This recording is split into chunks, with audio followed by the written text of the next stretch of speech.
Hey everybody, how's it going? Thanks for joining me this afternoon. Gonna have a good stream. I think today I've got a couple of very different but very interesting topics.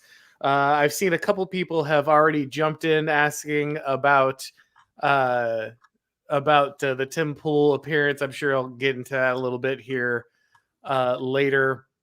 But thank you everyone for joining me. Anybody who's new, thanks for coming by. Going to be doing our kind of semi-regular stream here, and of course, my co-host, as always, is American Ostrakon. Thank you for joining me, sir.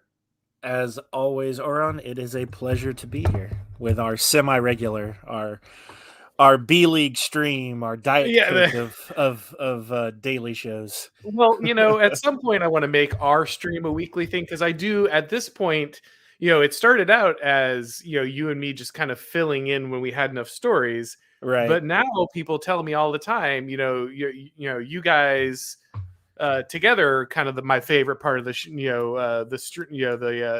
channel. Having Ostrakon on, like you two together is the way to go. So I want to maybe shift that up into a more weekly regimen. I want to try to get right now I'm getting one video out a week, either be it stream or edited video. I'd like to get it to two. It's just the streams are easier. Obviously, we can sit down and talk about things rather than the edited videos take usually me reading something and synthesizing it, and and obviously you're helping out a lot with those things when we're in these news type chats. So Sure. it's definitely easier to do more that way, but so maybe It's we can almost like we can have both.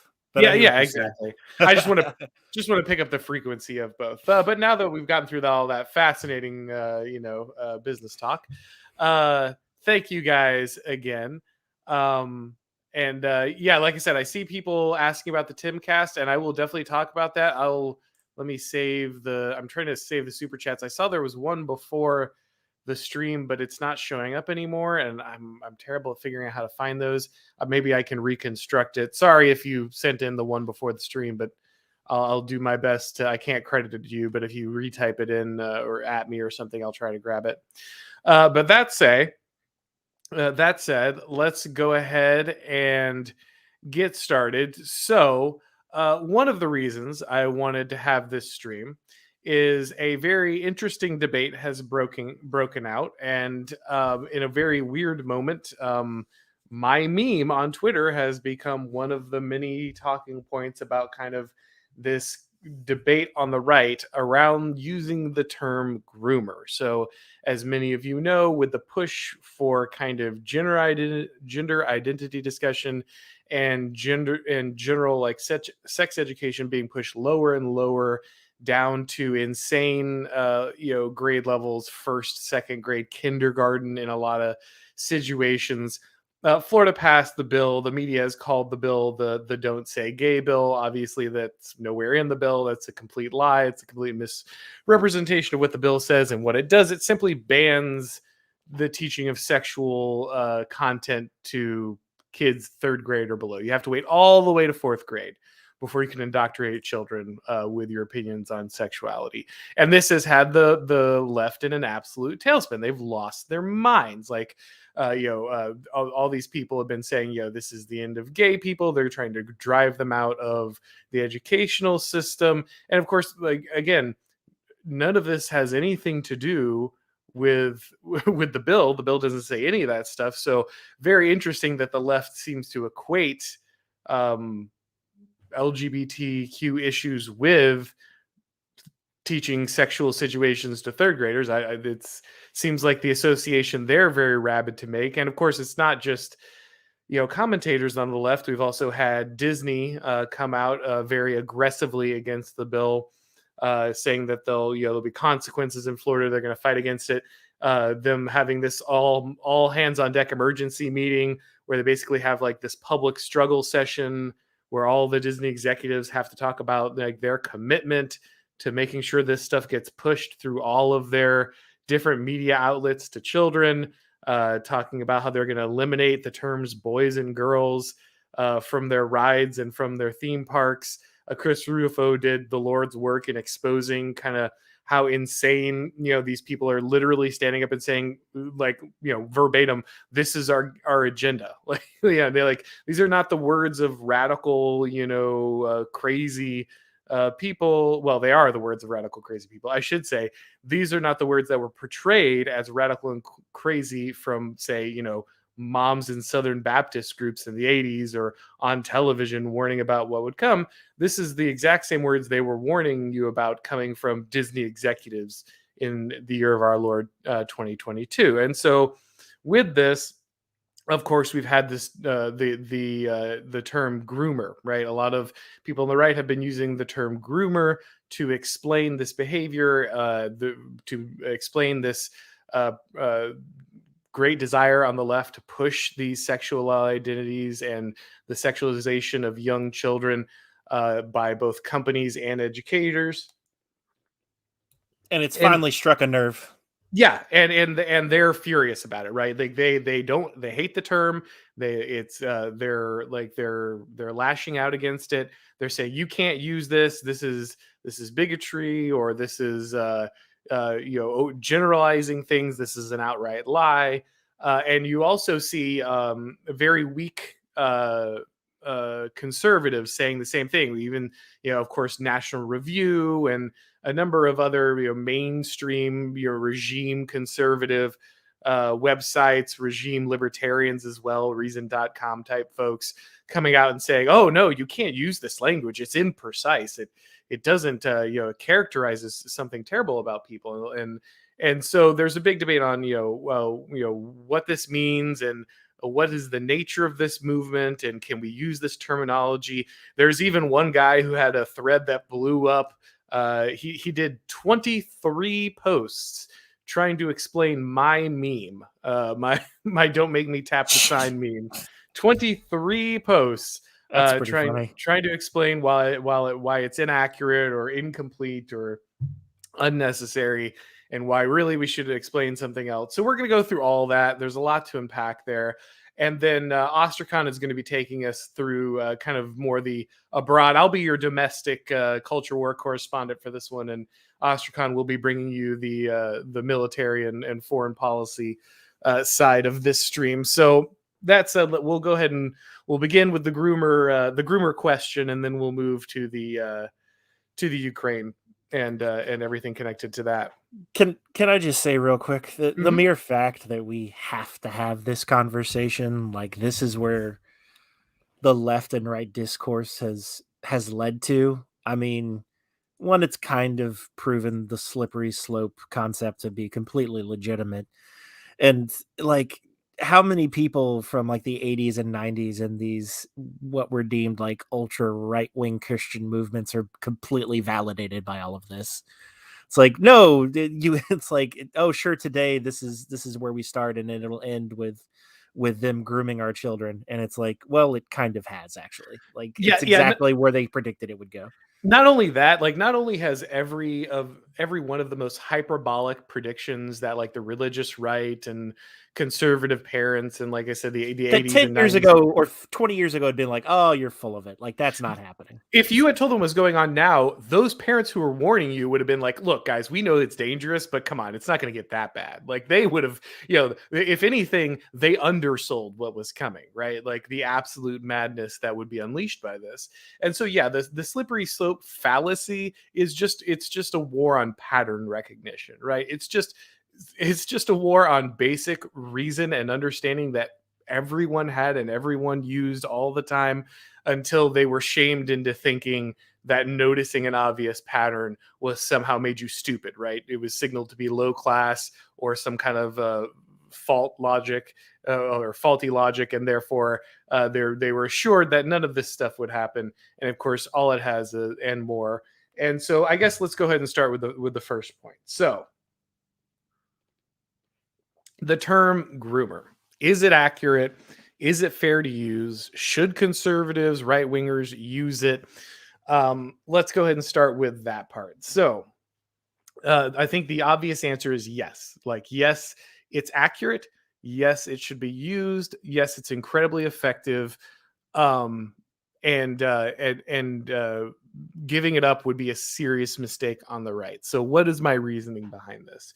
So and this will help dovetail in explaining the 23 tweet explanation and why I think there are some truth in what the guy was saying, but also a lot of truth that he missed because he was trying to over intellectualize something that's very simple.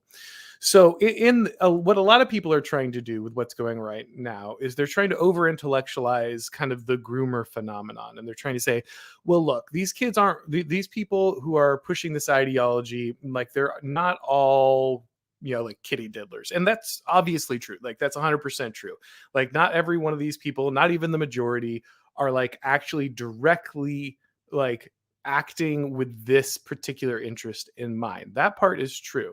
And that's important to note. Like that's not what is being said when this is being used. The reason the word groomer is useful and effective is it's not making that charge of everyone. It will inevitably lead to that outcome. It will, and I'll explain why in a moment.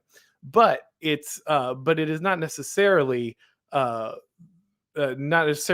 original intention of most of these people. So the thread this guy did was basically 23 posts explaining that, well, really what they're doing is they're trying to push their ideology down onto children. And if they can get it to them young enough, it basically turns them into like these, proto-Marxist woke foot soldiers, so that, they'll live their whole lives adherent to that. And of course, that's absolutely correct. There's nothing wrong with pointing that out. That's a valuable point. That's a reasonable thing to mention, that, this is one of the main goals. Most of these people who are teachers are delivering this ideology to the kids because they believe it's true, they believe it's good, they believe it's important that the kids believe it, and that's all they see themselves doing. They're just delivering truth to children who need it, freeing them from their small-minded parents and opening them up to a different world. But we're going to talk for a minute of why opening them up to a different world in this way, of course, leads to the inevitable, because it's not rocket science at the end of the day. Why do we need to do this? Yes. Like, what's the driving force? What's the point? Yes. Your claim is we need to be, or not your claim, but their claim is like we need to be more inclusive and take all viewpoints.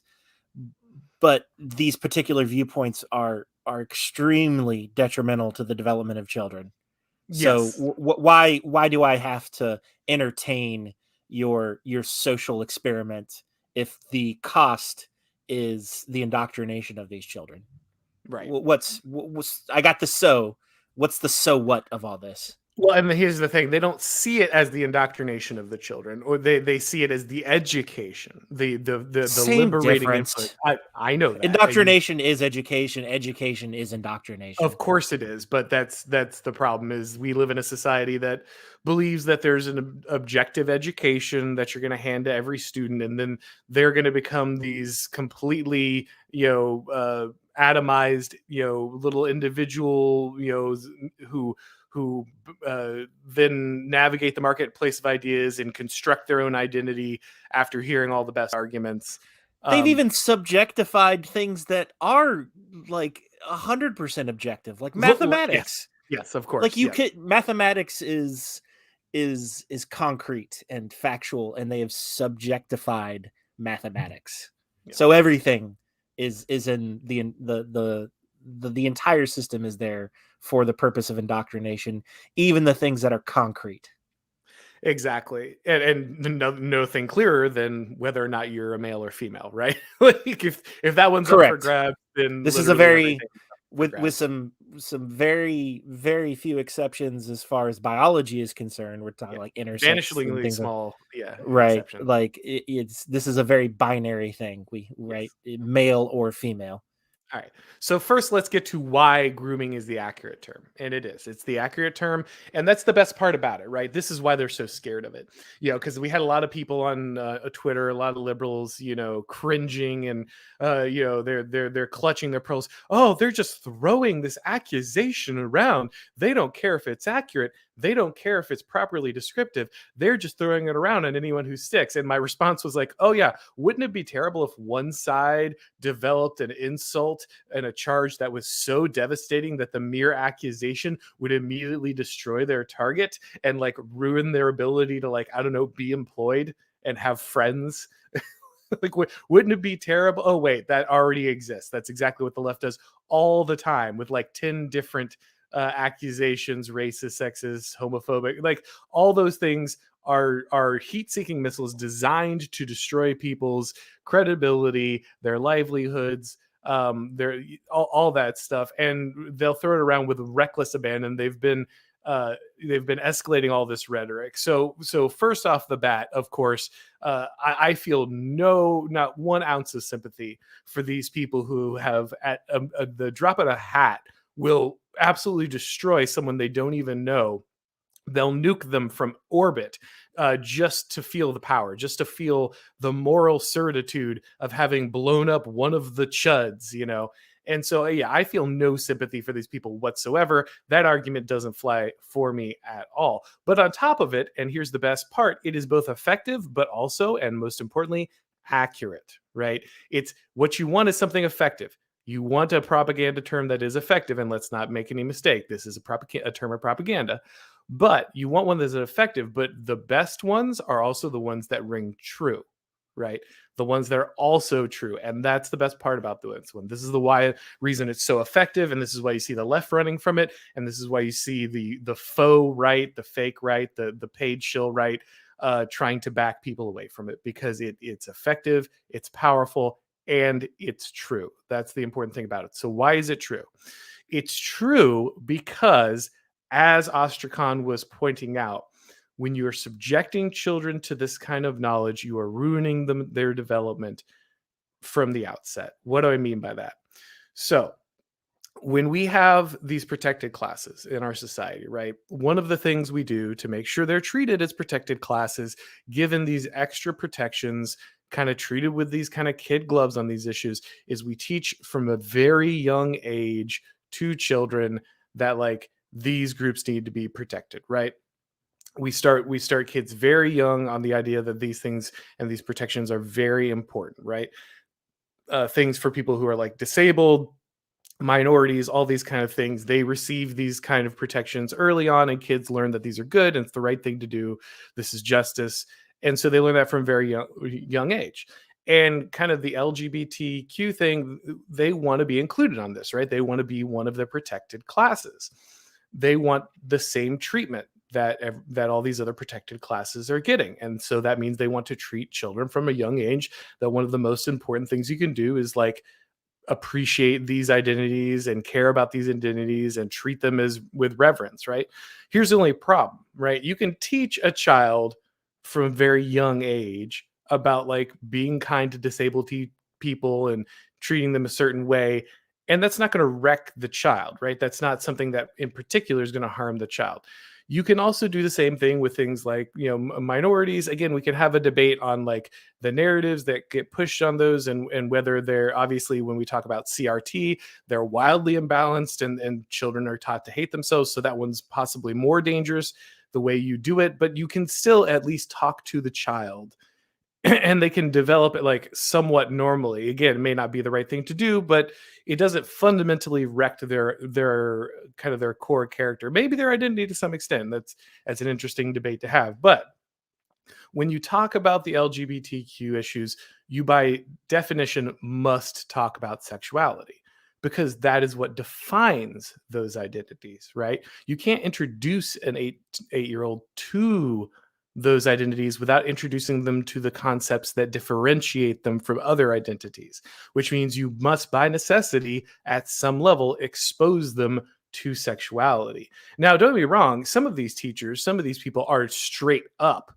more extreme. Like, they really are, like, pushing the kitty diddler line, because they're doing things like teaching, like, masturbation or other things like that to, like, first graders, and that's obviously, like, a whole nother level. Like, that there's no there, you can't even pretend to do like a two-step shuffle with that being okay.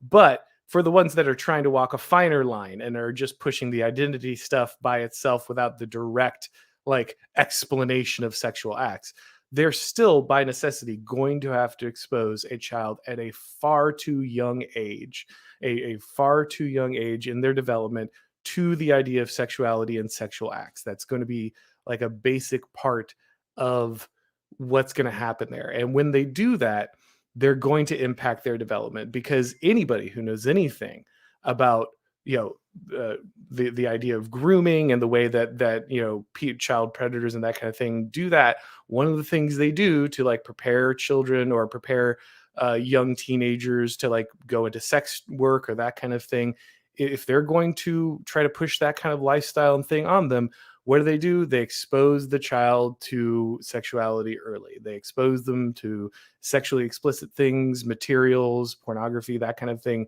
And it warps the development of the child and makes them more likely to accept things that they wouldn't accept: sexual acts, advances by adults, other things. This is classic predatory behavior when it's not in the service of these ideologies in school.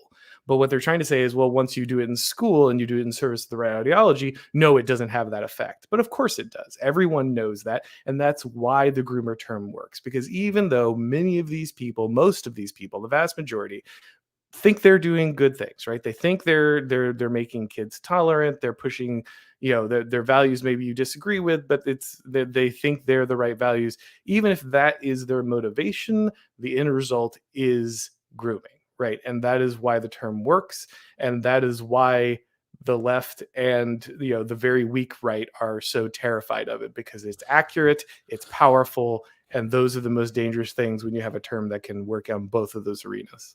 Well, you've got two protected classes, right? In this particular scenario, you've got a protected class, which is children, and you've got a protected class, which is the LBGT community. And it's like, which protected class is more protected at this point? Yeah. And the insane thing is, I think it was CNN. And they're choosing, what community they're choosing. Well, right? And not only they're not that, choosing the kids. Yeah. Not only that, they're saying it out loud, right? Like CNN, I believe, had a chyron on one of their talk shows that literally said parents' rights encroaching on gay rights. And yeah, I mean, parents' rights, you can just flip to say children's rights, right? That's basically the same. Of course. It's the same thing. So here's the thing, and here's what they don't want to admit, and here's the problem. Like, because I made a whole video on this, right? I talked about the total state versus the family, and I talked about how the expansion of the power of the state necessitates the shrinking of spheres of authority. And over the years, the state has become more powerful because things like the church, the local community, civic organizations, guilds, all these different things have lost their local power. And that's allowed the central government to expand its power. And really, the only thing left is families, right? That's the only thing that has a natural authority that they can't usurp. And for those of you in the audience who are like, I don't know about this a little bit, like this sounds like a bit much.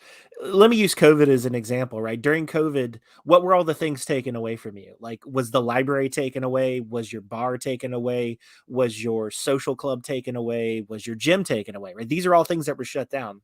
And how did it affect you, like you personally, on a daily in daily life, when you had take away all of these social structures, be they official or unofficial? It has a profound effect on you as an individual. And where did you turn to as a result of all of these things being taken away from you, right? These everyday life structures, like what filled the void? Was it TV? Was it news from the government? Like, what was it that filled the void in your life as a result of all these things being taken away from you? And family is one of the last bastions of that. And it's one of the last places where values that are not necessarily affirmed by the establishment can still be transmitted, right? That's what family does.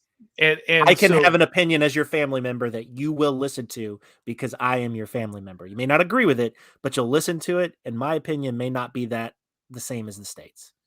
And that's a huge problem when you're an agent of the state trying to push this, this pre-approved message onto children, right?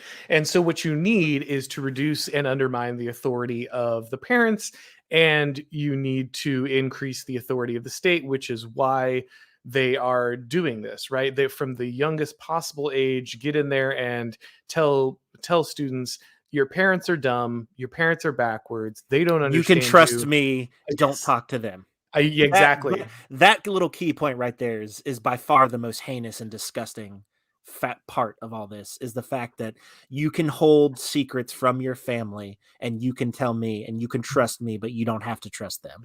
Exactly. And so they want to reduce the power and the authority of the family. And that's what people don't understand. They get really uncomfortable with this. But here's the truth, guys: protection comes with authority. If someone is protecting you, if someone is keeping you safe, they have authority over you. That is how the relationship works. So children cannot make decisions for themselves. They cannot consent to these things. And because they cannot consent to these things, someone will be an authority over them. It will either be the parents or it will be the state. It will be someone. And so, if parents do not have the authority to make the decisions on what their child learns and what their child's values are going to be, then guess who has that authority? Not the child. The child isn't making the decision, it's the state, right? You can't, it has to be one or other. People, that's why they're trying to push these selections of identity. And that's why at the end of the day, my meme has become very popular, right? Because It's why it struck a chord yes, because what or what a is the nerve. end, what is the end state of this, right? What, how does this end? If students can consent to changing their gender, undergoing surgery, receiving hormone therapy at 10, 8, And making all these 6. decisions without the knowledge of their family members. Yes, if they can consent to those things, what else can they consent to, right? You don't have to be a rocket scientist to figure it out, right? You don't have to be any kind of amazing, Sherlock Holmes deductive reasoning expert to figure out where this goes, right? If they are freeing the children from the authority of the parents by claiming that they can consent to things, then they are placing the children under the authority of someone else who will tell the children what they can consent to. And that's all there is to it at the end of the day. That's why this is grooming. And that's why, in the end, it's not rocket science. And these people do, even if it's not their intention, eventually end up in the place where my meme points, right? Because that is what consent-based morality eventually gets you. If in a purely consent-based morality, the only way you can say that child-adult relationships are inappropriate is because the child can't consent. And then it's only a matter of degrees. Well, how early can they consent? When can they consent? Then you're just chipping away at the edifice. It gets lower and lower. They can consent to, to gender reassignment. They can consent to surgeries. They can consent to, puberty blockers. It doesn't take long. It's not as far as a step as you think. Consent can't be the only moral the moral goalpost in our lives, right? That No. it's like I said it was okay, and so therefore this is all right. Like that cannot be the only moral guiding star in a society. Yes, absolutely. And that's why this term is so effective, right? That's why groomer has stuck a chord. That's why the left are screaming, running away from it, desperately trying to scare the right away from using it because they know it's effective, they know it's powerful. And like I said, most importantly, it's true, it's accurate. Whether they intend it or not, progressive morality always takes you here. This is the end point, this is the natural end point. Everyone who understood the basic logic and reasoning by which they had set up their morality knew this is where they would end. And the left, now that it's coming to a stop in that horror show that you were warned about, the left is trying to tell you, no, of course you can't, this isn't happening. And And it's this has been harder. going on for a long time, and they've Yes. run this experiment in other countries. Oh, Like, 100%. we've discussed this before while I was, when I was in Afghanistan, not to bring everything back to that, but when I was in Afghanistan, there were Afghan soldiers grooming children, right? That Yeah. was a daily part of life. And to the point where we would have to kick the kids off the base when the Afghan soldiers smuggled them onto the base. It's like, you got to kick them out of here. And then when I brought it up in one of the meetings, the State Department representative basically told me in so many words, hey, this is their culture and we need to respect the way they run things around here.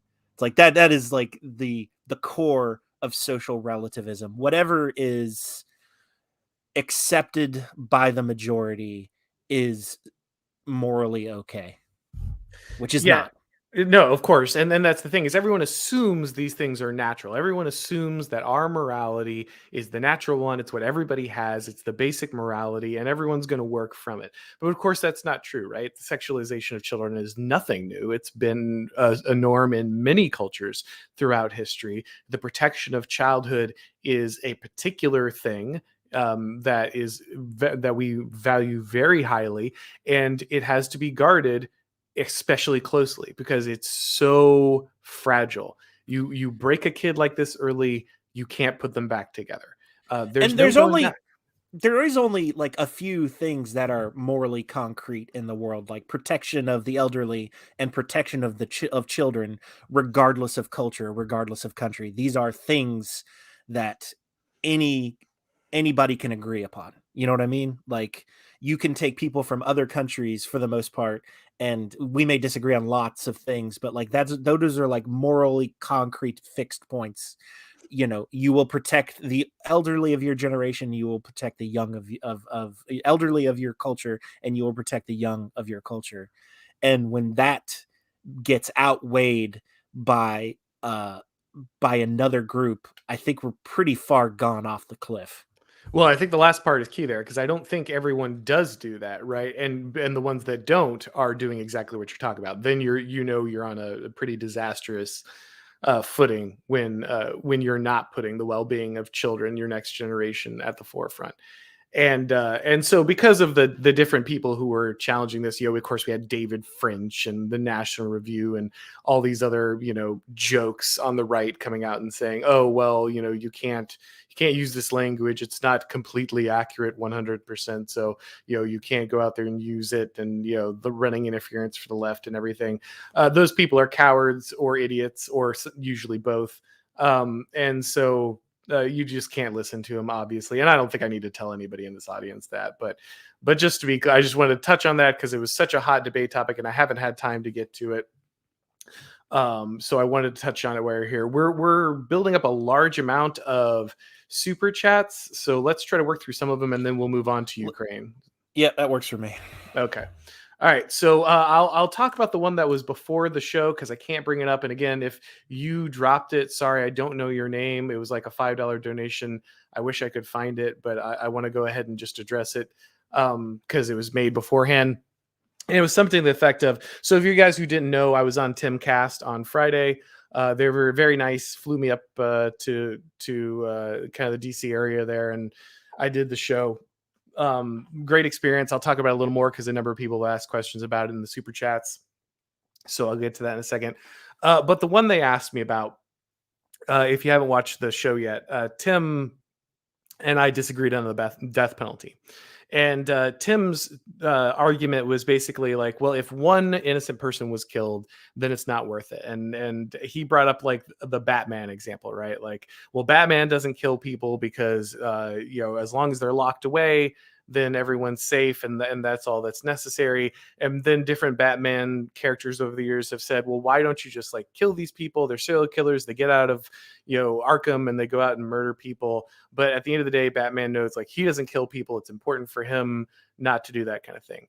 And I didn't get to answer that analogy because they kind of moved on. We did eventually get around to like why I'm in favor of the death penalty and my reasons why. So we still had a good conversation about it, but I didn't get to answer that particular argument. And because they moved on, and the super chatter wanted me to, so I wanted to address it now. And because the funny thing about it is, I've had this exact debate that Tim was talking about, because my wife actually made these arguments when we first met. She was anti-death penalty, but not like hardcore.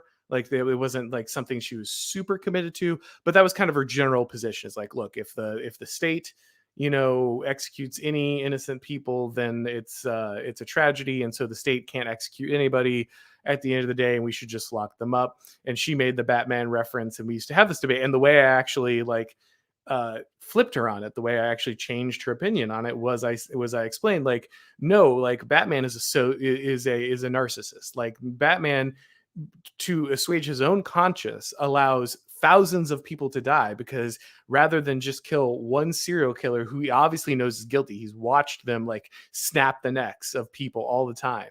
Like he's been there. It's not a question. Rather than get rid of these people, these super villains or whatever, he locks them up and they get out all the time. And because of that, thousands of people die. And when you put people in real life into prison, they don't just disappear. Like they don't, it's not they don't just get filed away in a filing cabinet and never come back again.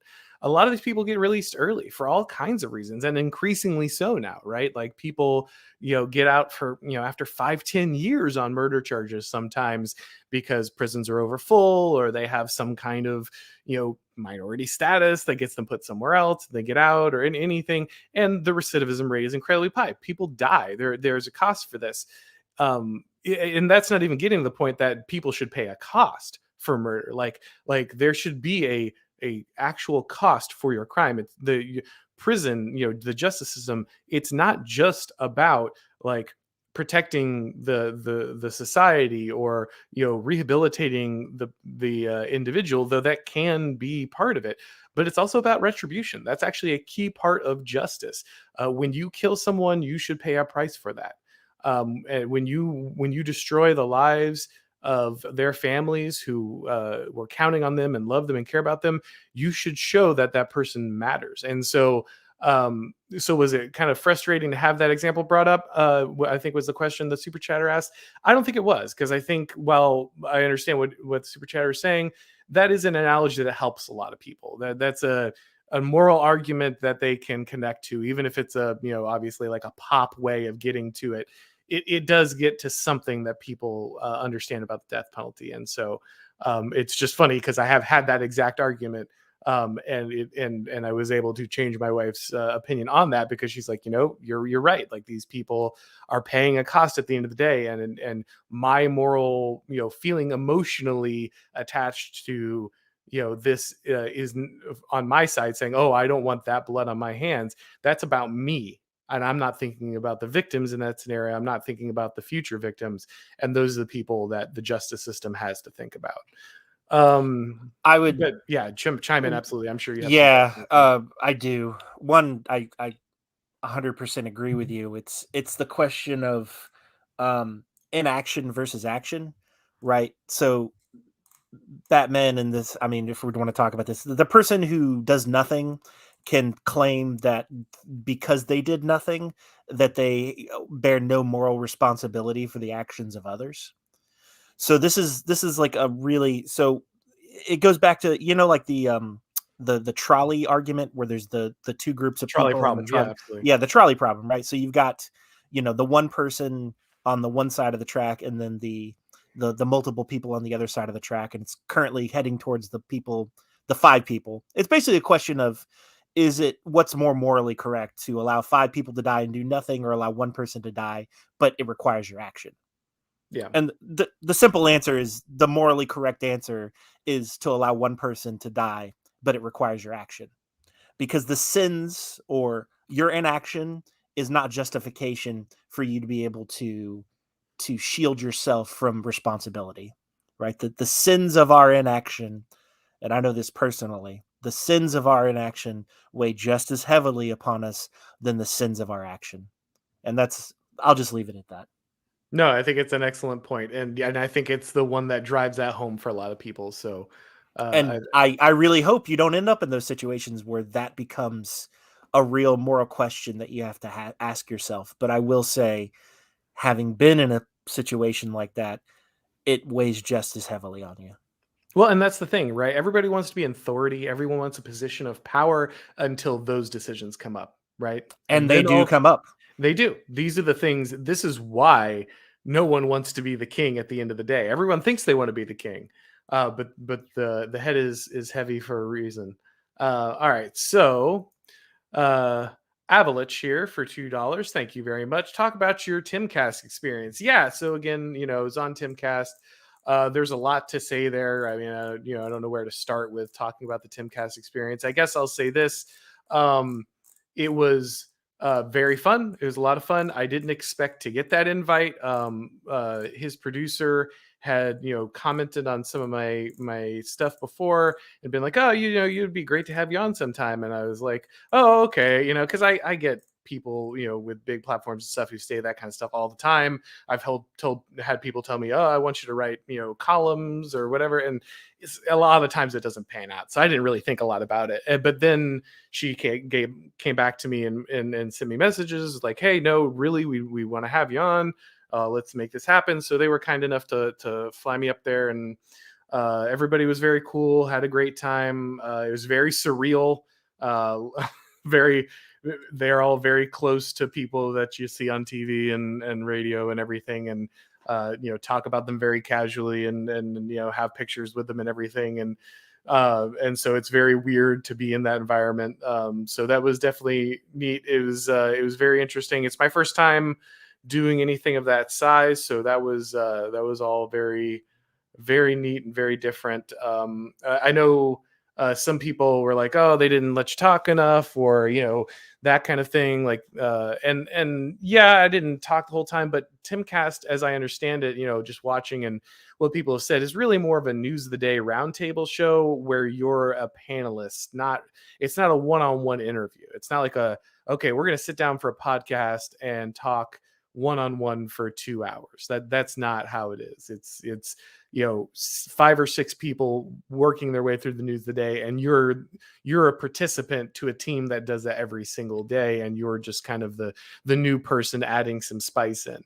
So I tried to do that. I tried to bring perspective, talk about some of my stuff, but it was the Timcast invite was never going to be like, "All right, 2 hours, tell us everything about Neo reaction, or Spangler, or explain all the Schmidt, or tell us everything." Like, that was not ever going to be the Timcast invite. So I had a lot of fun. Everybody was really nice. They were all very gracious. They were interested in what I had to say. So I have no complaints at all. It was a great experience. And they have a lot of chickens, which I did not expect. All right, falling outside the normal moral constraints for $5. Thank you for donation. Thank you for the Judicator stream. I had an appreciation for them and joined their Patreon. They seem like really cool dudes. Great job. Yeah, man. No, they yeah, like I said, someone on Twitter, suggested them to me. I really started enjoying their music. They have a bunch of great albums out already. And so I was really psyched that I got to reach out to them and have them on and introduce a lot of people to them. If you like metal, or you like history, or you like particularly Christian history, then absolutely you should check out Judicator, because they're doing all that stuff and they're doing a great job, and do seem like very nice people. So let's see our next one here. Sorry, I'm just trying to make sure I get all these because I don't want them to get lost. I know there's a better way to organize these, and I promise I will get better at this. He's learning. Yes. So Stephen Roberts for $4.99. Thank you very much. It's okay to say the global American empire. Absolutely. The global American empire is everywhere. They are a big part of what's going on. And we're going to talk about that next. Yeah, that's right. We will definitely be getting into the global American empire. Have no fear. Our next one here. Bolero 393. Auron, why reveal the face on Temple instead of a more deserving show? Ostrakon, when will we finally seize the throne and clear out the groomers? Do you always have to get right to the point of everything, Bolero? Bolero says, I will the command will be thrust upon you. You will not hide. I will throw $5 at you until you listen to me, sir. That's right. And we surely appreciate it. That if nothing else, Ostrakon cannot become Caesar, because then I'll just lose my stream income, So we've got bigger problems at that point. Yeah, you got to play coy. I did Tim Pool because it's one of those shows that's big. It's got a lot of people. It's got a lot of connections. They were very kind to give me a big opportunity. So like I said, I had a lot of people invite me on the things. I've done things like I did OAN, which is cable news, but they allowed me to do it with the picture. But Timcast is live. It's a live stream, and everyone is always in the in the studio, so there's no way to do that without it. So I figured, at this point, it made sense, and like I said, it was a great experience. So I definitely appreciated it. And I'll just reiterate what I've always said before. I'm going the Cincinnatus route, right? Yeah, I will set up a live stream about how my cabbages are doing one day. That's right. But It's I do want to get the farming stream. Absolutely. 100%. yes, Like we just yes. sit around and you explain like what, what trees you're growing in the grove, and If you saw how big these peaches were, let you me tell you. wouldn't you wouldn't go back either. All right, let's see. Uh or no, that's me. Narco Republican for 5 says, when sexual morality is rooting nothing but consent, sexual mores will be decided by nothing but power. Yes, absolutely, sir. Excellent point. Well said. Yes, well said. It's at the end of the day, um, these things need to be contained in hierarchies. They need to be tied to not just individual decisions, but societal and moral goods. When consent is your driving force, your justification, power exchanges will almost always determine consent, right? Like, will consenting to this person get me the thing I want because they have power, or do I have to consent to this person because they have power over me and there will be consequences? Some people will say, well, that's not consent. And yeah, okay, fine, but that's always how it works. So then your whole system just kind of falls off the rails. So excellent point, Narco. Well put. Let's see. Do you have any more? Was that the last one for now? So many chats. I think. Okay. Yep. I think we got I everything think for now. let All right. us let us shift gears here into Yep. the realm of international politics. Yes. So Ostrakon will now be your guide. We of course know the Russian-Ukrainian conflict is ongoing, but you just don't hear that much outside. Like if you're glued to cable news, then okay, then you might hear the comings and goings. But really, I feel like the national consciousness has moved on already in a lot of ways from this conflict. But of course, actual conflicts, as important as we've talked about that the media and the narrative have been on this, that's not how wars are fought at the end of the day. And battlefield developments are occurring. Different shifts are taking place in geopolitical strategies and alliances. So Ostrakon, what do we need to know about kind of the situation with Ukraine right now? Sure. So I think at this point the conflict has stabilized to where it is no longer really relevant as far as the world stage is concerned. What I mean by that is if you look at the global economy, if you're looking at the markets, if you look at everything surrounding the war, everyone's kind of moved on at this point, right? It's the what's the word I'm looking for? The volatility and it's already been priced into like the stock market at this point, meaning people in power have already decided that this conflict is stabilized. And if you look at it like just objectively, it has, right? Russia has failed to achieve the objectives that it set out to do, and the more time it takes, the less likely they are in achieving their objectives. Which, as I stated before, well, first off, I didn't actually believe they were going to go to war in the first place. Was which I predicted they were just going to the border of the Ukraine in order to get economic concessions from the West. I called that one wrong. But what I will say is they have a limited war goal, and we discussed this. The war goal was the annexation of the Ukraine in order to recreate a buffer state between Russia and NATO. And they, from what I've seen, and this is, obviously there's some, you have to take everything you read with a grain of salt, but they haven't succeeded. And the longer they're taking, the less likely they are to succeed in that.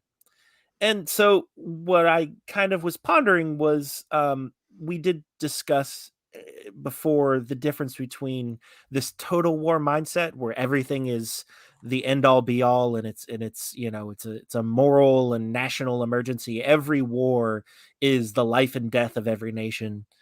And what it really was a limited war goal of what I just stated. But what I've found is that I think even the Russians had the perspective of the total war mindset. And so now that they've lost, in essence, or they're no longer gaining ground, they're starting to take punitive actions against the people of the Ukraine in in in essence shelling non-military targets, unleashing people who are, basically doing terrible things to the civilian population of the Ukraine. And so it almost feels like because they weren't able to achieve their strategic objectives, now that they're doing punitive actions on targets that are of non-military nature within the Ukraine, which I think that in and of itself is kind of the key uh, indicator that they have failed in their objective. So I think that, a lot of people hear loss and many things come to mind, right? So when we say loss here, we don't mean that the Russians are militarily overwhelmed, right? Like Ukraine's not breaking its way back into the Russian border and securing No, their of land. course not. But when you mean is they're not that Russia's not going to be securing the entirety of Ukraine anytime soon, and so they either have to scale back objectives pretty harshly or abandon some of them entirely, not because you know but because they're just, unless they're willing to fight a very very long and protracted war, then they're not going to be adding additional territory beyond what they've already secured. So if it does become a more low grade conflict, that's a more long protracted war, which is kind of what it was even before this war kicked off, right? We had pro Russian separatists in the eastern part of the Ukraine, and this war has been going on for quite a while. It's just become, they cranked it up to 11 with the invasion. Right. Um, but what we've seen now is that it's stabilized, right? If you look at all of the countries surrounding the Ukraine, there have been, U.S. troop movements or NATO troop movements. The United States has just leased several air bases in Slovakia. There's talk of setting up new permanent bases in Poland and in Romania. There are military exercises being conducted in Lithuania and Latvia. So we've basically, or the United States has basically contained the situation.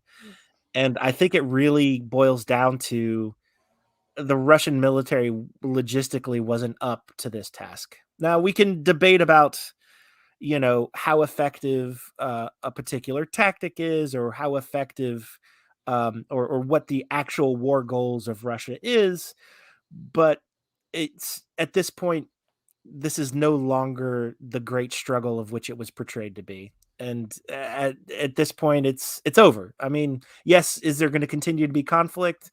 Yeah, of course there will be, but it's not going to spill beyond the borders of the Ukraine at this point, and so it's been contained. Now I we mean, can I talk don't about know that. that it That's was a good ever. thing. I don't think it was ever going to happen either. We could talk about the pros and cons of that, but it's done for all intents and purposes. The Ukraine is done as far as a flashpoint in the overall conflict between East versus West. Do you think that Russia will maintain control of the breakaway parts of Ukraine and then just Yeah, so cede the rest? I think that, well, that's a separate question, and I don't know if they're going to continue to control the breakaway parts of the Ukraine that they've already established themselves in.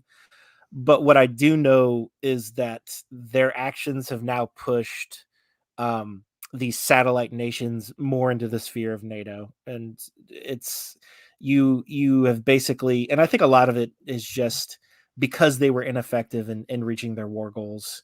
And yeah, that's I think that's where we're at. So okay, so that's the so. Now, what's the so what? As a result of all these things, we had an economic decline in the United States. It was already happening far before this war in the Ukraine kicked off. But with the Russians being, large energy suppliers to the West and fertilizer suppliers to the West, I think what we're going to see is a continued economic downtrend in the United States, which, of course, those who are in the positions of power are going to are going to bear the brunt of that, right? People really don't care if there's a war going on. People in the United States really don't care if there's a war going on in the Ukraine, but they do care that they're paying, $6, $7, $8, $9 a gallon in gas. And so as a result, I really see Biden as being kind of just a one-term president as a result of all this. Yeah, I mean, so this is a really fascinating thing, right? Is obviously, I think you're right that Biden's kind of toast either way. He was far too old. He's obviously barely cogent, actually, often just not cogent at all. On top of that, his presidency has been a disaster on pretty much every level, be it foreign policy, economic, whatever. Um, and so it was always kind of doomed from the outset. The question is always, what's going to replace him, right? Like, is Kamala Harris going to step in? Are they going to try to replace him with a different Democratic candidate? Are they just going to let him get rolled by whatever Republican steps into the ring? That was really, I think, more the question. I don't, I'm sure somewhere someone thought that Biden was going to be a two-term president, but even if his presidency had gone swimmingly, which it obviously has not, I think it still would have been hard to sell him for a second term when he's like 80 something. Um, so I think that was kind of done and dusted either way. But the question was, if he had been successful, then maybe he could have handed the baton to Harris, made her look better. Now she looks even worse, which I didn't think was possible, but he somehow managed to do. And so I think you'll certainly see the domestic impact in the official elections. You'll see Republicans pick up seats in the midterms. You'll obviously see a very serious Republican challenge for president. Seems pretty likely they'll win unless Democrats have a small miracle sitting somewhere in a handbag that they're going to break out. I don't think that changes much, honestly, at the end of the day. But I do think that electorally, yeah, you'll certainly see the backlash. The question is, does that have any actual legs? I think the answer is no, but we'll see. I mean, and hey guys, I hear you in chat. You're like, I can't believe he's doing these talking points, but at the end of the day, we're looking at the facts that they did not achieve the territorial objectives that they set out to achieve. And I'm not arguing the morality or who's right or who's wrong in this. Is just we're looking at the flat facts here. Is they invaded the Ukraine. They rolled the dice. They attempted to take over the country. They weren't that successful at it, and we can talk about the reasons why. But it's been stabilized at this point, and they're not gonna be able to break out from the Ukraine and continue on. It's done. It's over. Like I almost compare it to, in some ways, to like the events of January 6th, where it was just ineffective. Like it didn't achieve the goals that they set out to achieve. So as a result, the influence in the Central Europe and Eastern Europe swings more towards the West because they were, in essence, seen as incompetent. Now we can talk about whether or not that's a result of propaganda or the facts of the actual conflict, but it's happened. Yeah, I mean, guys, if you just want someone to rattle off everything, every Right. counter narrative without thinking, like just being like, well, if the mainstream media says one thing, then in every single instance it's just the other. Look, I get it. That's a pretty good heuristic at the moment. But when the facts are on the ground and you have someone with experience explain it, if you disagree, then by all means that's fine. I get I it. get it. But if you're in this zone where like, oh, literally anything, if it's the counter narrative, then that's automatically true, and I'm just not gonna like think through the factual or the moral implications of that. I mean, you can do that by all means, but I'm sorry, that's not how I'm going to do things.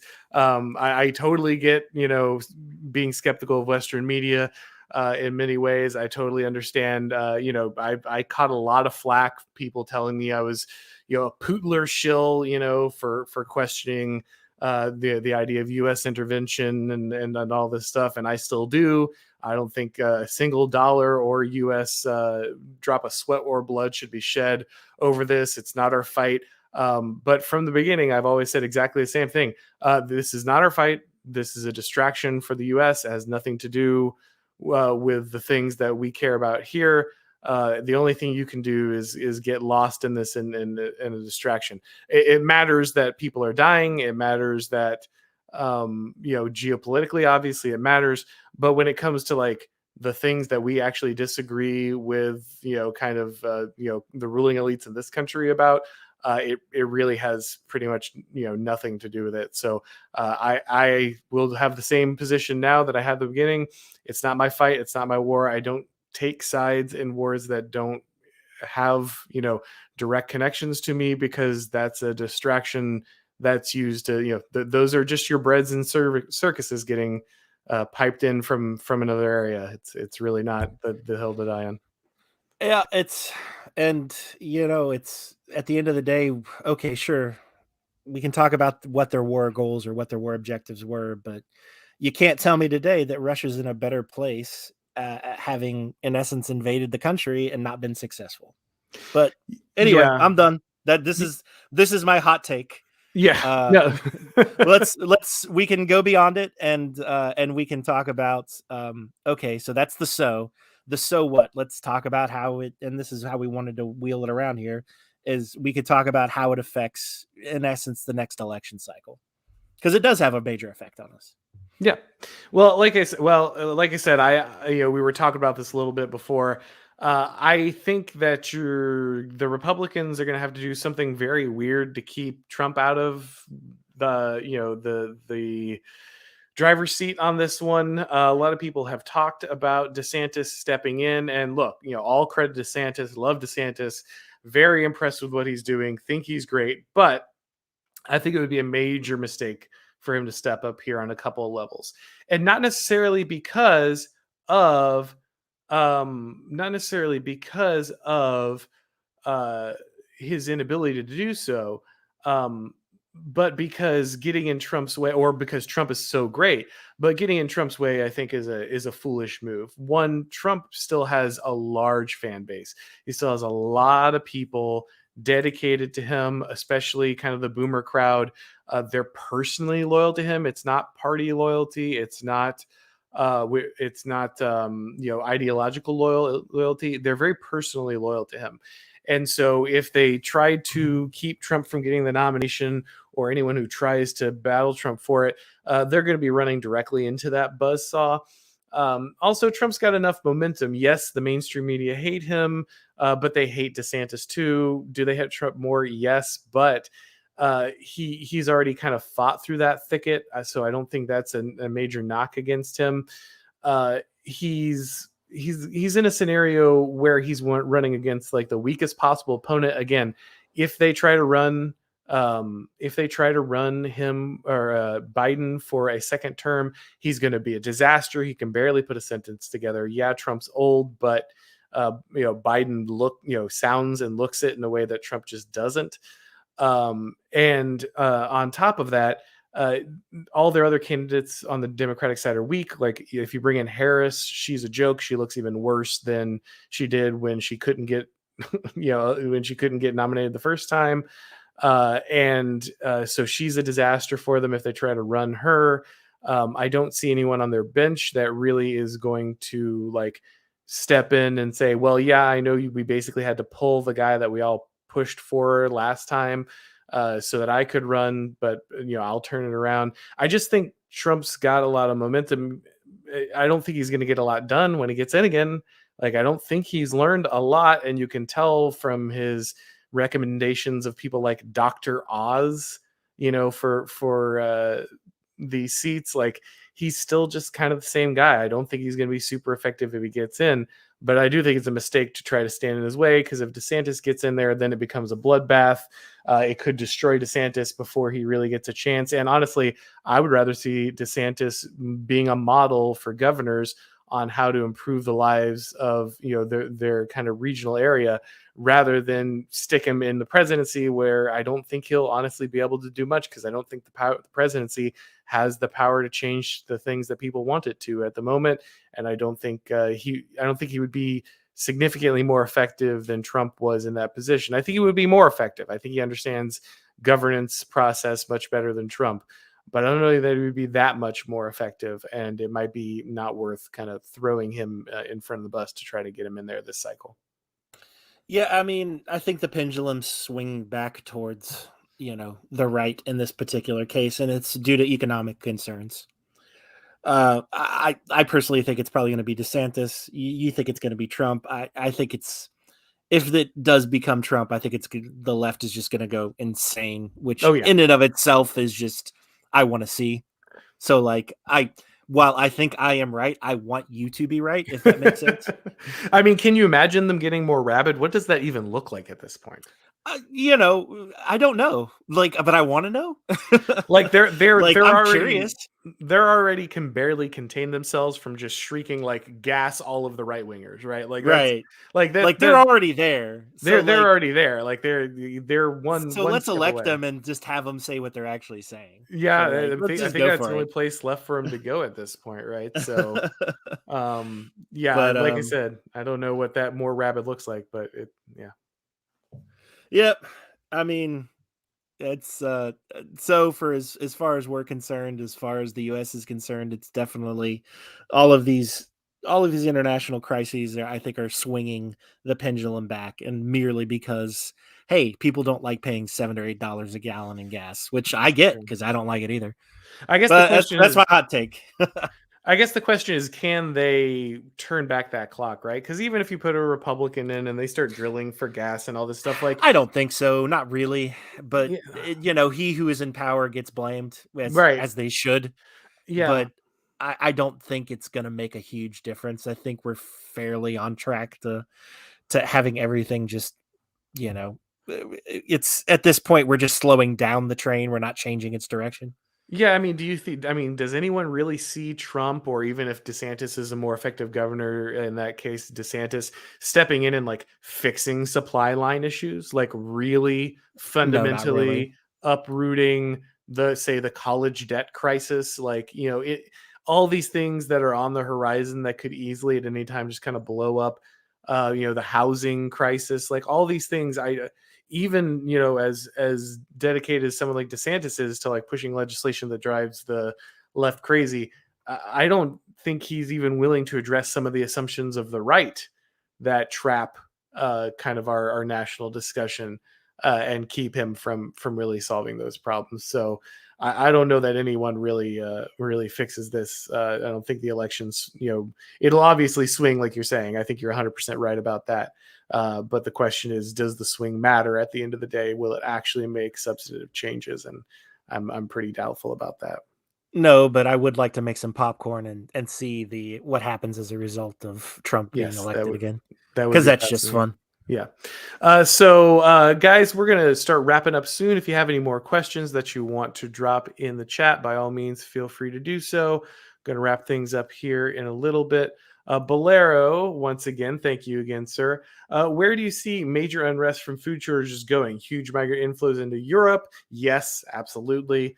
Will China be able to project power outward while they crack down internally?